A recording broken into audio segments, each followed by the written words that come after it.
Bienvenue à Ça ne tombe pas du ciel, épisode de 202. Colin, que ça va vite. On dirait que c'était hier qu'on célébrait notre 200e épisode. Dave est avec moi, Dave Carter, co-animateur extraordinaire. Comment ça va?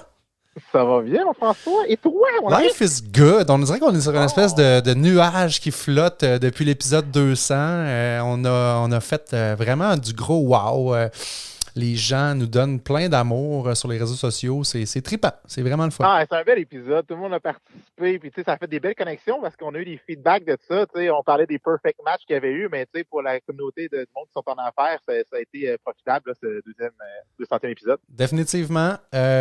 Tu t'es absenté la semaine dernière pour notre 201e. Je te pardonne. Désolé. On a eu la chance de recevoir Bruno Marchand de Centraide, que toi, tu as eu le bonheur d'entendre au Réseau Mallette quand il est venu nous faire une présentation sur le leadership vulnérable. Et puis, oui, je le connais depuis longtemps, Bruno, oui. Même. Bruno, je pense que quand j'étais au camp de jour, Bruno était un de mes moniteurs. Ah, c'est donc bien drôle. Ah, j'aurais voulu lui dire en ondes. C'est au secondaire, Bruno. C'est au secondaire. Pas au camp de jour, c'est au secondaire que Bruno était là. Nice. Une bonne personne, Bruno. Ben, il était très content. J'ai remis notre 1000$ qu'on a ramassé là, avec la contribution des auditeurs de Ça ne tombe pas du ciel. Puis il me disait, il n'y a pas de petit montant. Chaque dollar compte. Puis il a 100% raison. Ils peuvent faire des miracles avec ça, d'aider plein d'organismes de la région. Fait que, merci toi aussi, Dave, d'avoir contribué. Puis on remercie encore nos auditeurs d'avoir participé. Oui, très apprécié. Donc, épisode 200, on reçoit Gabriel Hardy aujourd'hui, qui est kinésiologue. Gabriel, propriétaire de Tonic CrossFit, Gym Le Chalet. C'est sûr que parler de gym à un propriétaire de gym en ce moment, en pleine pandémie, avec tout ce qui se brasse, ça n'a pas été évident de son côté. J'ai hâte qu'il nous en parle un peu. Fait que, on part ça quand? Mais on part ça maintenant.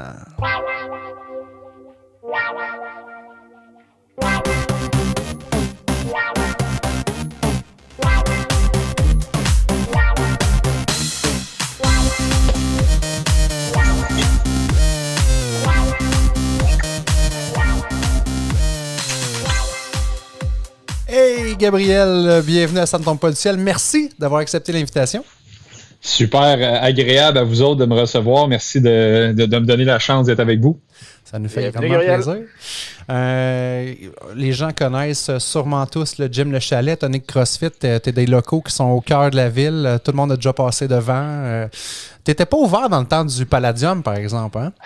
Non, en fait, on a ouvert tout de suite après la fermeture du Palladium. Là, on a ramassé une bonne partie des locaux dans la bâtisse. Puis ils ont même nommé l'espace Palladium où est-ce qu'on est en mémoire de ce bar mythique de la ville de Québec. C'est sûr, c'est une institution. Moi, j'ai passé tellement de temps là. J'allais dire, t'as tellement dépensé d'argent là, Dave, mais... Ok, oui. Mais c'est très cool, Gabriel, que la vocation du local ait changé bout pour bout. Là, là, on est rendu dans le mode santé, alors que c'était pas tout à fait le cas avec le bar qu'il y avait. En fait, on garde la vocation. On est un bar de jour, les gyms. Alors, c'est juste différent. Puis on a un bar santé au lieu d'être un bar avec des drinks alcoolisés, mais on fait des breuvages quand même. Donc, on n'est pas trop loin.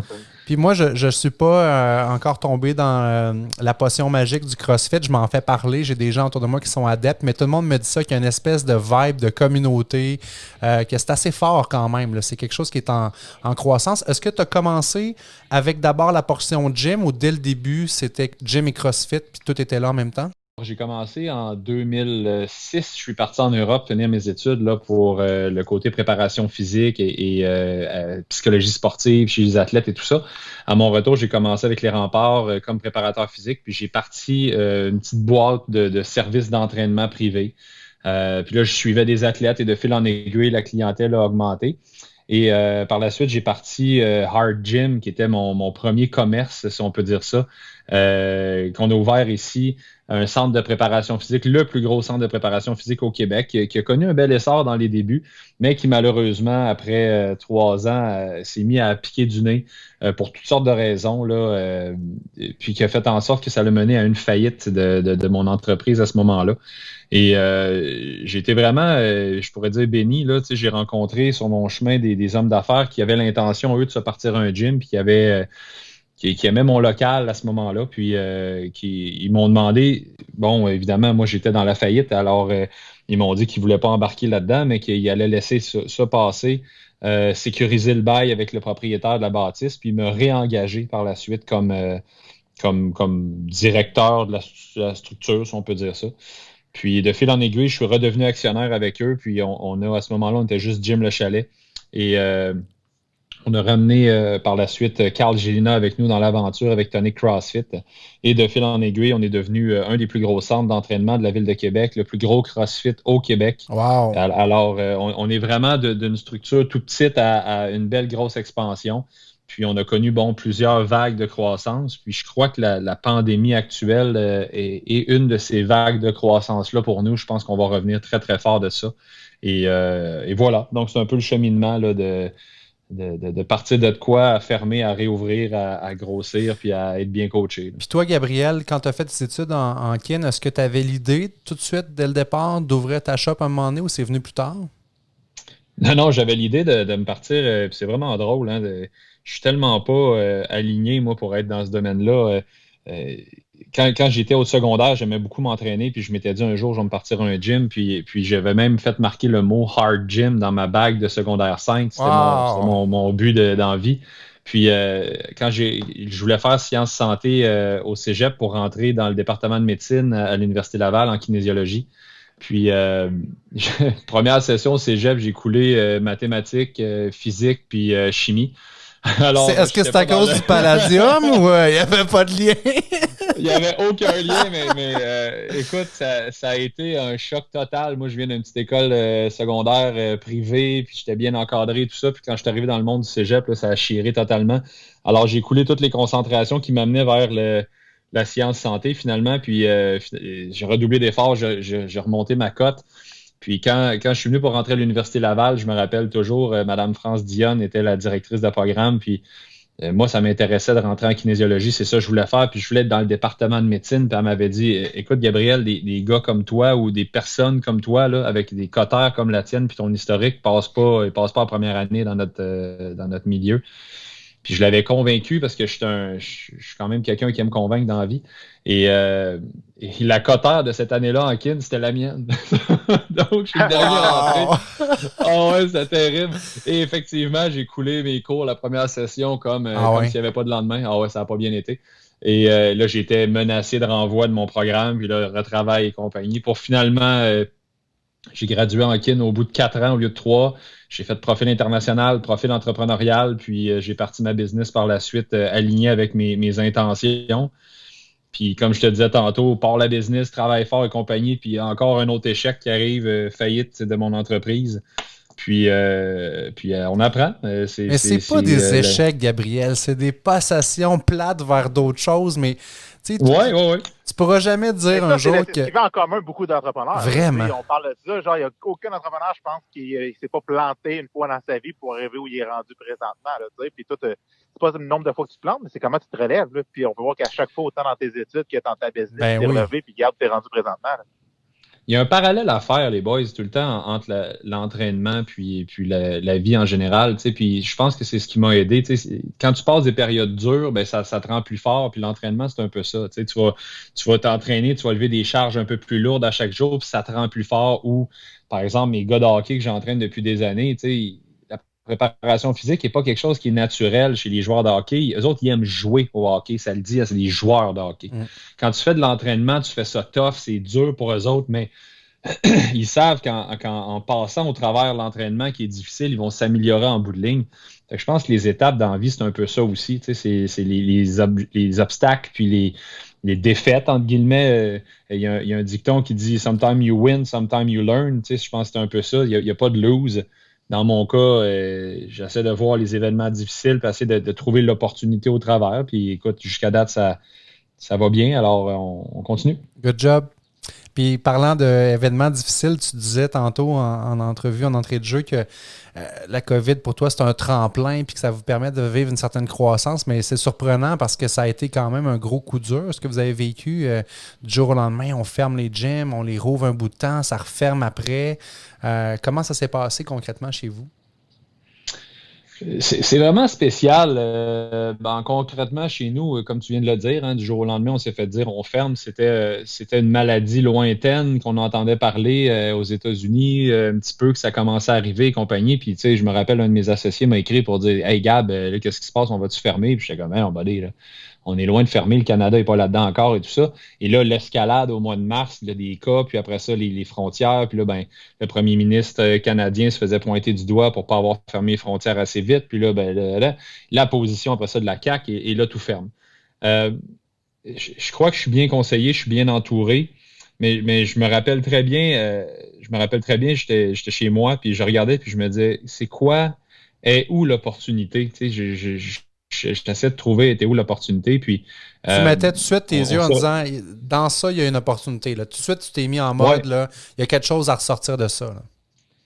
Là. Au début, il fallait réagir, puis je pense que c'est de la gestion de crise. Hein? Alors, il a fallu rencontrer le staff, essayer de structurer. J'ai des bons conseillers autour de moi aussi, là, à qui j'ai parlé, dont certains sont des très grands stratèges en crisis management dans les entreprises et tout ça. Puis, j'essaie de leur demander, qu'est-ce qu'on voit, où est-ce qu'on s'en va, qu'est-ce qui s'en vient, puis un petit peu, voir la lecture de la politique internationale et tout ça. Fait que j'ai tout de suite fait des meetings avec ma gang ici pour dire, voici ce qui s'en vient, voici ce qu'on sait. Au début de la crise, là, tous les programmes n'étaient pas sortis, on comprenait comme pas trop ce qu'il allait avoir. C'était compliqué. PCU.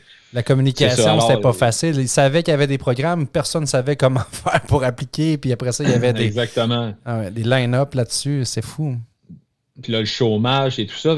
Alors, la première étape a vraiment été de sécuriser le staff, sécuriser ton entourage, les gens qui travaillent pour toi, puis être le plus attentif possible. Puis, on a un travail à faire en tant qu'entrepreneur, c'est de trouver les solutions, puis les donner à notre gang.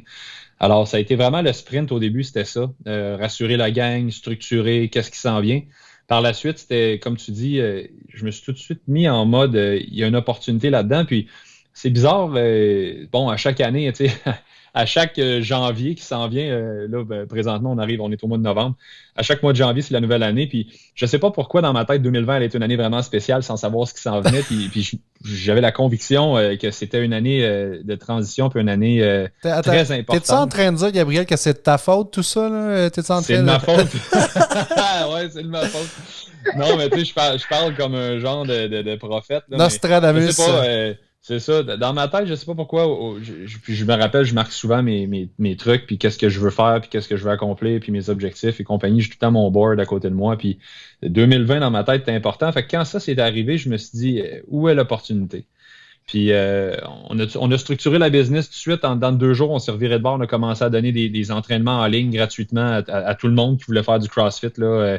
Donc, que ce soit un membre, une personne qui n'était pas membre et tout ça. On a commencé à donner des entraînements en ligne. Puis je pense que ça l'a aidé la Tonic à se faire connaître. Et puis on respectait, puis on respecte toujours là, les protocoles. Puis des fois, on était 2 au début, après ça, on est tombé seul. Après ça, moi, j'étais avec mes enfants parce que pendant un certain temps de la pandémie, personne ne pouvait accéder à mon centre sauf moi. On n'avait pas le droit de se croiser, puis rien. Puis là, après ça, on a réouvert le gym. Et là, on a lancé même... avec Kenneth, là, de la gymnastique. On a lancé des défis aux gens autres. L'équipement manquait. On a fait des entraînements avec des sacs à dos avec de l'eau dedans, avec des bouteilles d'eau, des affaires de même. On essayait de trouver, et on essaie toujours de trouver des belles motivations aux gens. Alors, je pense que ça a eu un bon impact. On s'est fait connaître un petit peu partout là, dans la francophonie. Puis on a des clients qui nous écrivaient de Sept-Îles à Gatineau, jusque dans l'Ouest canadien. Et c'est ça pour nous, ça a été un petit tremplin intéressant. Ensuite de ça, on a vraiment structuré le gym ici pour que quand les gens reviennent, ils sachent qu'on n'était vraiment pas en train d'attendre que le temps passe. Là. On a investi massivement dans le gym. On a agrandi notre gym aussi. Donc, on a agrandi de 3000 pieds carrés pour être capable de respecter la distanciation. On a rénové, on a repeinturé, on a rééquipé le gym. Alors, pour nous autres, c'est vraiment... Juste pour comprendre aussi comment ça se passe chez vous, là, en arrière des rideaux, là, moi, je suis abonné, je vais au PEPS à l'Université Laval, là, c'est là que je vais au gym. Bon, je vais venir au chalet, c'est sûr, oui. Gabriel. T'es mieux. Mais j'ai continué à payer Donc, j'imagine que ça, il y avait une source de revenus. C'était pas 100% parce que tu parlais du bar tantôt puis de tout ce que vous avez. Vous ne deviez pas être à 100% de vos revenus habituels, mais tu avais au moins quelque chose que tu pouvais t'accrocher et dire, on a ça qui va rentrer de façon constante.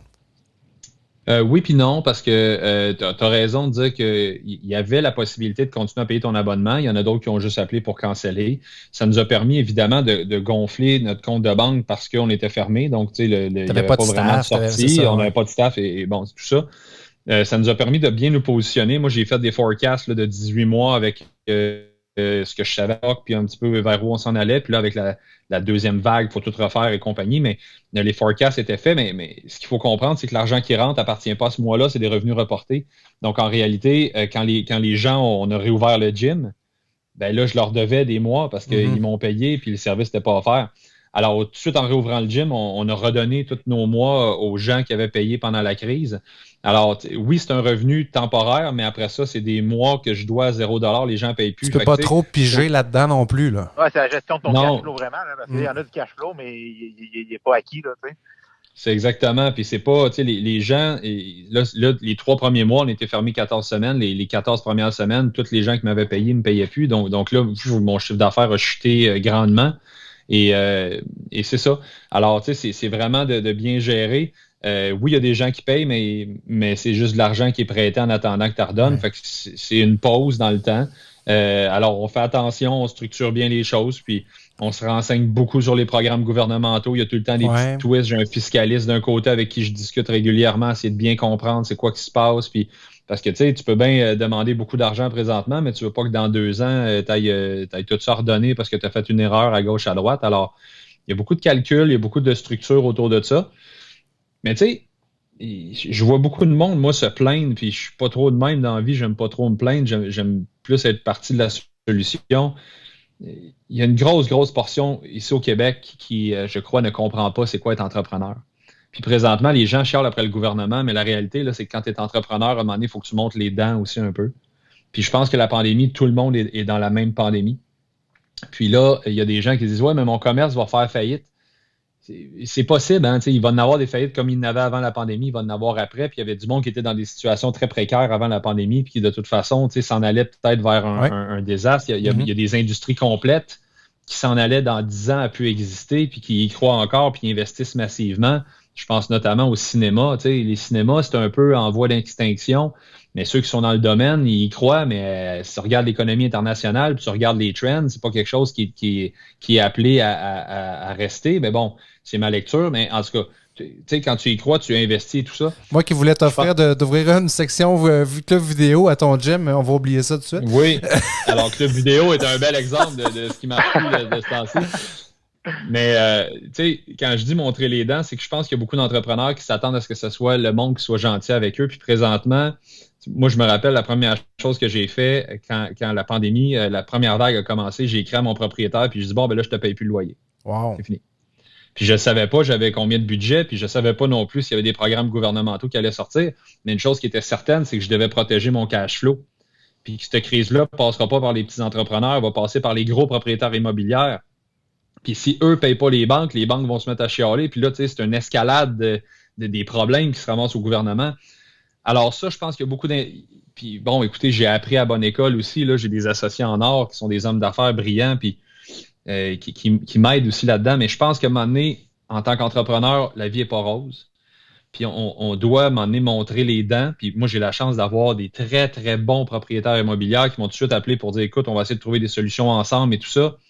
Mais la première chose, je leur ai dit, cette crise-là n'est pas de ma faute, pas plus que la vôtre, mais c'est pas vrai que ça va être mon entreprise qui va subir l'ensemble de la crise, puis que vous autres, vous allez recevoir votre loyer, puis je savais pas les programmes.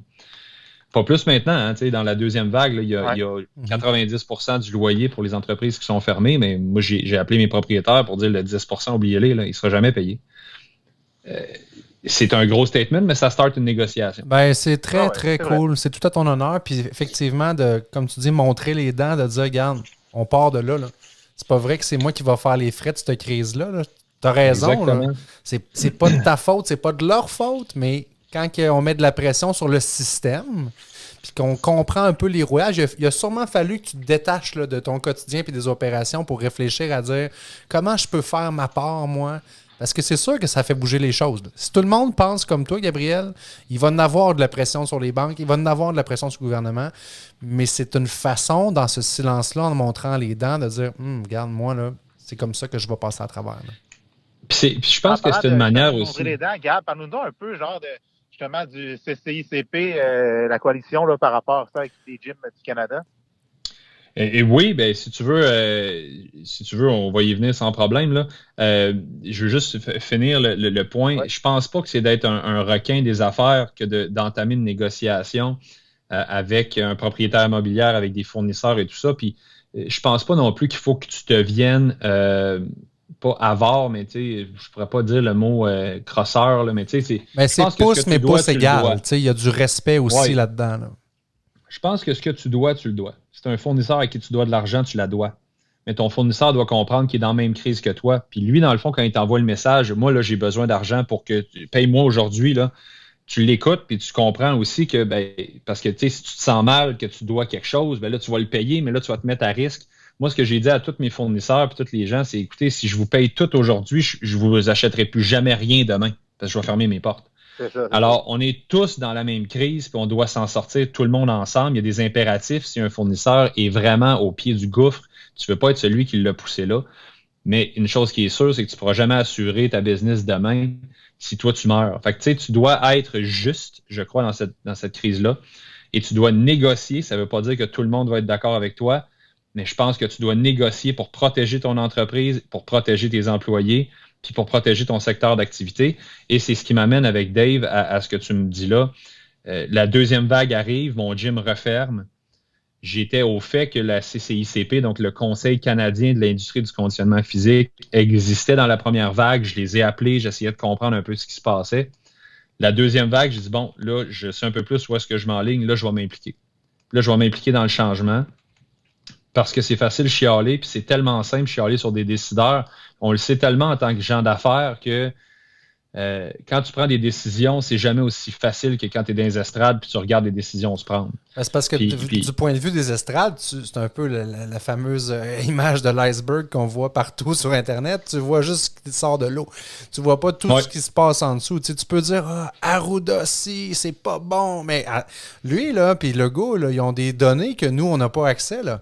Quand ils prennent une décision qui fait mal, on espère, le pour et le contre est pesé. C'est sûr qu'il y a des points de vue des fois qui sont... Puis ton rôle, c'est pas de chialer. Ton rôle, c'est de mettre en lumière. Dire, hey, peut-être qu'il y a quelque chose dans notre industrie que vous avez mal compris. Hein, si on le regardait comme ça, au lieu de le regarder de même, ça ferait peut-être la différence. Moi, j'aime à dire que je suis pas en combat contre le gouvernement. Il y a beaucoup de... Je m'en vais à la guerre pour mon industrie. Je m'en vais pas à la guerre pour mon industrie. Je m'en vais présenter des solutions pour mon industrie parce que je la représente, mais je m'en vais pas à la guerre contre le gouvernement. Je pense que chacun a sa logique. Je crois avoir saisi la logique du gouvernement, qui est une logique de statistique, qui est une logique de nombre de fréquentation, de temps que tu restes collé à une personne, masque, pas masque et compagnie. Je pense qu'il y a un numbers game présentement. Ouais. Mais reste que je suis pas à la guerre, je vais aller présenter des solutions. Puis c'est tellement facile d'être de côté puis de juger les décideurs. Tu sais. Il y a beaucoup de gens dans la vie qui jugent les décideurs puis ils sont tout le temps en train de juger la décision qui a été prise. Puis ça, je trouve que c'est le bout le plus facile. C'est comme regarder l'histoire puis dire que tu n'aurais pas fait ça pareil. C'est sûr. Tu as toutes les données maintenant pour savoir ce qui s'est passé avec cette décision-là. Puis toi, tu regardes ça en disant moi, je l'aurais jamais pris de même. Ah oui, c'est possible. Je pense que c'est le côté facile de la chose. Moi, je veux faire partie de la solution, puis je veux être en aval. Je veux avoir travaillé les décisions qui se prennent, puis du moins, j'aimerais ça être considéré là-dedans. Alors, c'est un petit peu la présentation qu'on fait au gouvernement. Je m'implique avec la CCICP. Qui est canadien, hein? Donc tu es rendu leader provincial pour eux. Fait qu'il y a des pendants aussi de d'autres choses qui se sont faites avec tes collègues à travers le pays, puis tu peux t'inspirer de ça puis l'adapter à notre sauce ici. Là. On a des réunions 2 fois par mois avec l'ensemble du Canada, avec les décideurs d'un peu partout. En fait, les conseillers provinciaux puis les leaders de chaque province. Évidemment, chaque province a sa réalité, ils sont rendus où dans la fameuse vague. C'est comme là, on voit l'Ontario qui amène des choses. Nous autres, on les a déjà eus. La Colombie-Britannique, l'Alberta, qui n'ont pas exactement la même réalité, même s'ils sont dans le même pays. Le Québec est vraiment très, très...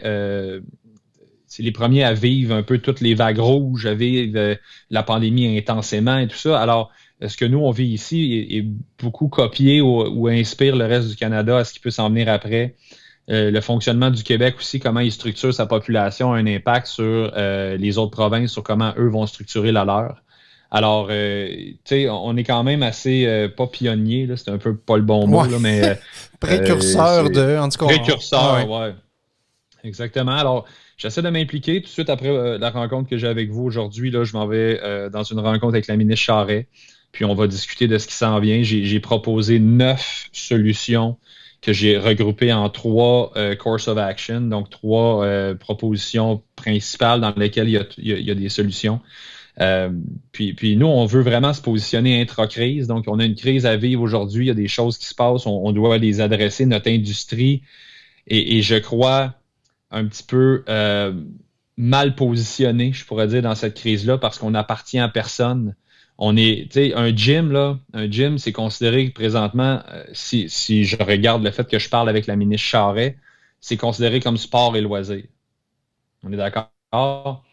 Mais le loisir, on n'est pas un loisir, un gym. On a des studios de permis de santé. Donc, en théorie, on devrait être considéré dans la santé. Vraiment. Mais on n'appartient pas à la santé. La santé, quand tu leur parles de gym, ils envoient ça au sport. Et tous ceux qui s'entraînent et qui ont goûté à c'est quoi l'entraînement vont te le dire. Santé physique, mais santé mentale aussi. Cet échappatoire-là, d'être capable de ne pas penser à job, on en a besoin de cette soupape-là. Puis ceux qui ne le font pas, moi, je vous invite à aller goûter à ça, de l'entraînement. C'est pas tout le monde qui aime ça en salle, mais c'est pas ça le point, c'est de dire, prenez un moment pour penser à votre santé. Puis tu as 100% raison, là, on est loin du loisir. Puis même le sport, le sport peut être récréatif, mais le sport peut être professionnel. Tu nous parlais de ton background tantôt. Je suis convaincu que les athlètes que tu accompagnes, pour eux, ben, c'est leur gagne-pain, puis c'est d'autres choses que du loisir, là.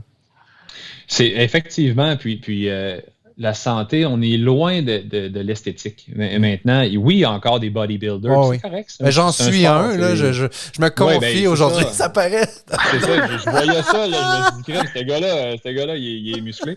Mais donc le côté Arnold, tu sais, le côté masse musculaire, bodybuilding, esthétique, bikini, tout ça, c'est une infime partie. Oui, c'est le stéréotype. Puis souvent, quand on parle de gym, le monde, on dirait qu'il pense tout de suite à « OK, ouais, ils font ça pour le look good, là, être beau sur une plage. » Mais non, le côté maintenant, comme je te disais tantôt dans un petit peu mon historique, les kinésiologues, ça fait partie du département de médecine préventive de l'Université Laval.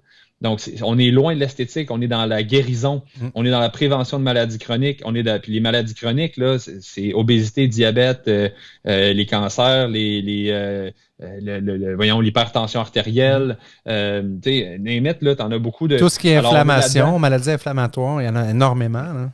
Exactement. Donc, l'activité physique a un impact majeur là-dedans. Puis c'est ce qu'on trouve drôle présentement, pour revenir à ça, c'est que quand on parle de gym, on nous associe au sport loisir. Donc, la ministre Charest devient la personne attitrée à nous. Mais on est des business aussi, on est tous des commerces. Là. Donc, en théorie, on est sur l'économie, mais l'économie, là, je peux vous dire qu'on est loin d'être sur la première page. Puis, tu sais, économiquement parlant, le poids des gyms au Québec n'est pas énorme. Alors, on est vraiment entre les cracks. Puis on se ramasse à être un problème au lieu d'une solution. Puis je pense que la pandémie actuelle met la lumière sur un grave problème de société qu'on a trop longtemps repoussé à demain en disant « Ah, la population est vieillissante, donc on va guérir, on va investir dans le curatif. » Mais on a tout oublié la portion préventive et le sport qui a été considéré important, mais de moins en moins, on a retiré l'activité physique des écoles. Les jeunes bougent de moins en moins. L'obésité augmente. Tu sais, quand une personne sur 4 en 2030, les forecasts, là, c'est qu'une personne sur 4 va être obèse en 2030. C'est fou, hein? C'est un coût à ça dans la société, un coût énorme. Là. 1,5 milliard par année que ça coûte au système de santé québécois, l'obésité. Pour le Québec seulement? Wow. Seulement au Québec, 1,5 milliard. Donc là, tu parles d'une maladie chronique, là, pas de toutes, là, une.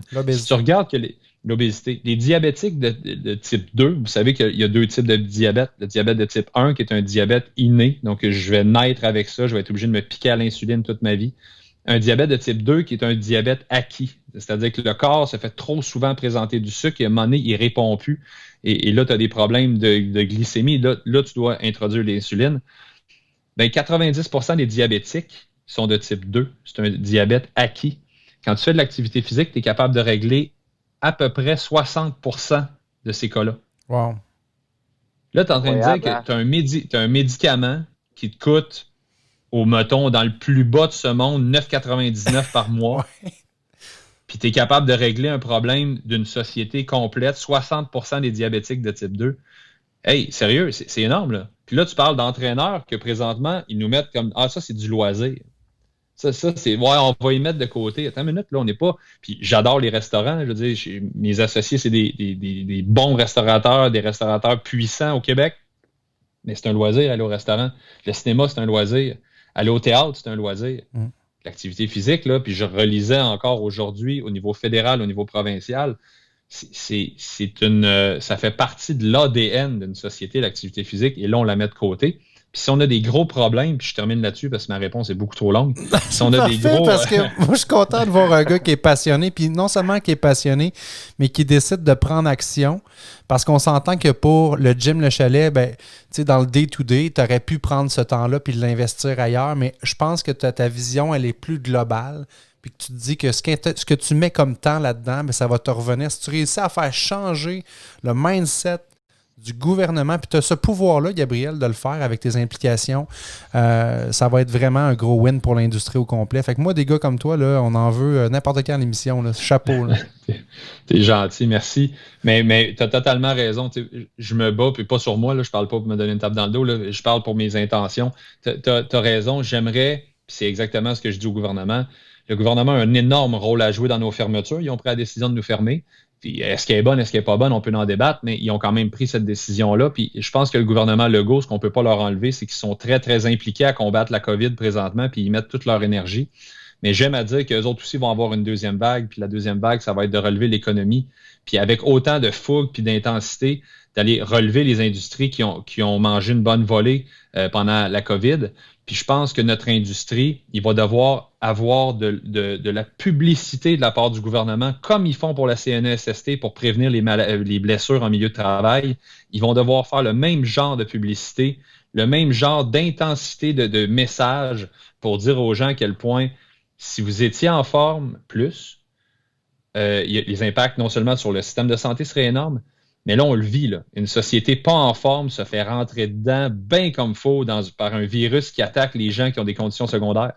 On a le virus présentement qui nous démontre que si ton système de défense, ton système immunitaire n'est pas à point, un virus peut te maganer, mais bien. On a la preuve concrète là, présentement. Là.